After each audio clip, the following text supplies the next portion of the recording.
ঠিক আছে, আমি এখন আপনাদের সামনে আলোচনা করব এই ধানের দুইটা মারাত্মক বালাই সম্পর্কে। দুইটা বালাই কি? একটা হলো BPH ব্রাউন প্লান্ট হপার, যেটার বাংলা নাম হলো বাদামি গাছপরি, আর ডাক নাম হলো কারেন্ট পোকা। এই কারেন্ট পোকা সম্পর্কে আপনারা জানেন। কারেন্ট পোকা দেখতে খুব ছোট ছোট বাদামি কালার, মশার চেয়েও ছোট। এরা পরে কি ধানের গাছে গোড়ায় বসে রস চুষে খায়, পাতার উপরে এরা থাকে না। তাহলে ধানের গোড়ায় বসে যখন রস চুষে খায়, তখন এরা যখন এদের প্রয়োজন হয়, প্রতিকূল আবহাওয়া পায়, তখন এরা ডিম দেয় বেশি বেশি, এবং যখন প্রয়োজন হয় তখন সরাসরি বাচ্চা দেয়। হাজার হাজার পোকা গাছের গোড়ায় বসে রস চুষে খাওয়ার কারণে ধান গাছটা মারা যায়, শুকিয়ে মারা যায়। গোল আকারে, চক্র আকারে এখানে বাস পড়ার মতো হয়, দাগ পড়ার মতো। এটা অ্যাটাক করলে সেই জমি থেকে ধান নেওয়া সম্ভব হয় না। তো আমরা কয়েকদিন আগেই, এই গত সোমবারের দিন আমরা আলোকপাত করছিলাম। আলোকপাতটা কি?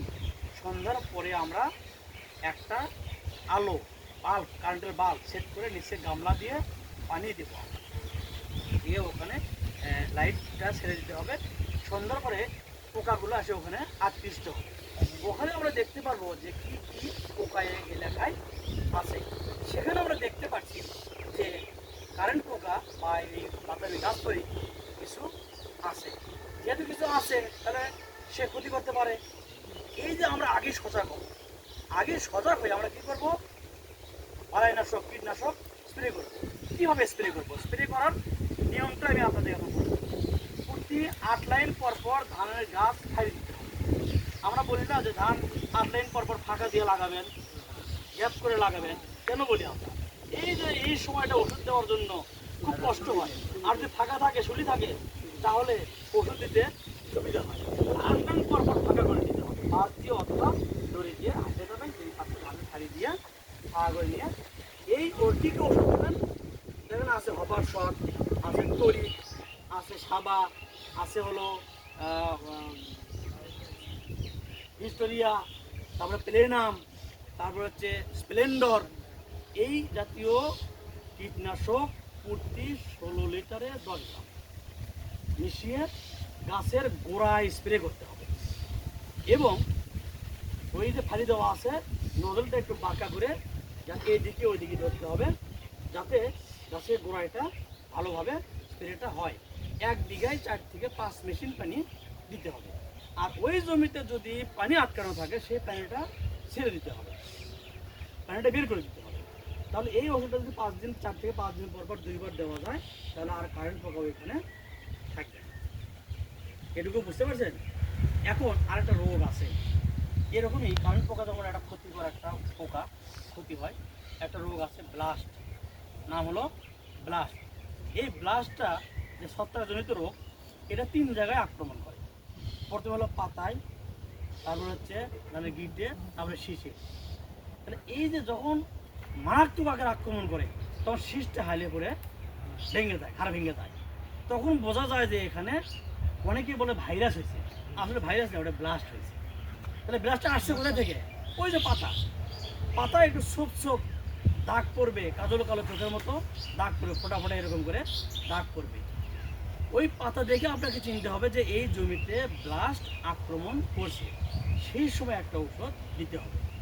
আর ধান ফুলে সারা হলে একবার দিতে হবে, ধান শক্ত দানা অবস্থায় একবার দিতে হবে। কমপক্ষে 3 বার দিতে হবে। 3 বার যদি আপনি ছত্রাকনাশক স্প্রে করতে পারেন, তাহলে ওই ব্লাস্টের মতো মারাত্মক রোগ আপনার জমিতে আর থাকবে না, ধানও চকচকা ঝকঝকে হবে। তাহলে কী ওষুধ দেবেন? নাটিভোর নাম শুনছেন? নাটিভো প্রতি 16 লিটারে 10 থেকে 12 গ্রাম। আপনার ফিলিয়া দিতে পারেন 16 লিটারে 16 মিলি। তারপরে হচ্ছে স্ট্রোমেন দিতে পারেন 16 লিটারে 16 মিলি। এই জাতীয়, তারপরে দিফা, তারপরে হচ্ছে আপনার স্ট্রুপার, এগুলো 16 লিটারে 10 গ্রাম, 10 থেকে 12 গ্রাম হারে 1 বিঘায় 4 থেকে 5 মেশিন পানি স্প্রে করতে হবে। আমরা 5 মেশিনের কথা কেন বলি? 4 মেশিন দিয়ে কিন্তু হয়ে যায়, 4 মেশিনে কম দেওয়া যাবে না। 16 লিটারের মেশিন হলে 4 মেশিনের কম দেওয়া যাবে না। 5 মেশিন কেন বলি, যে ধানের গাছটা যখন বড় হয়ে যায় তখন কিন্তু পানি একটু বেশি লাগে। যদি পানি একটু বেশি করে দেন আপনার উপকার হবে, ক্ষতি হবে না। আর যদি কম দেন তাহলে ক্ষতি হবে। আপনি দেখতেছেন 3 মেশিন করে 3 বার দিলেন, কাজ হবে না। কিন্তু 4 মেশিন করে 5 মেশিন করে 2 বার দিলেন, কাজ হবে। তাহলে কোনটা উপকার হলো? একটু বেশি দেওয়াটাই উপকার হলো। তো এই হলো আমাদের বিষয়। এখন আসেন, আপনাদের এই মাঠে তো পর্যাপ্ত পরিমাণ হ্যাঁ লক্ষ্মীর গুড়। লক্ষ্মীর গুড়টা বিধান 49-এ বেশি হয়। আমরা কিন্তু বলি 49 ধানে অন্য ধানও তো হয়, ওই রঞ্জিত বা ইন্ডিয়ান ধানও তো হয়, স্বর্ণা তো হয়। আমরা বলি যে যখন ফলন বেশি হয় তখন এটা মাথা ফেটে যায় হয়। আসলে তা না, এটা একটা ছত্রাকজনিত রোগ। এই রোগ যদি হয় তাহলে ফলিকুর নামে একটা ছত্রাক পাওয়া যায়। ফলিকুর মনে করুন, মুখস্থ করে দেবো। ফলিকুর 16 লিটারে 16 মিলি, অথবা এক্সট্রা কেয়ার অথবা নাভারা, অথবা এই জাতীয় ছত্রাকনাশক, অথবা কোম্পানির অথবা ম্যানসার পাউডার। এটা আর ওগুলো হলো তরল। যদি তরল হয়, এই তরলগুলো প্রত্যেকটাই হলো প্রতি লিটারে 1 মিলি, 16 লিটারে 16 মিলি। আর পাউডার যেটা বললাম, ম্যানসার, তারপরে শেড, তারপরে কোম্পানিয়ন, মিশাল, এটা দিলেও কাজ হবে। এটাকে প্রতি লিটারে 2 গ্রাম। তা 16 লিটারে কয় গ্রাম হলো? 32 গ্রাম। এটা কমপক্ষে 2 থেকে 3 বার স্প্রে করতে হবে। কোন সময়টা স্প্রে করবে সেটা জানতে হবে না? ধান ফলার সময় একবার, শীষ হেলে গেলে। তাহলে কয়বার হলো?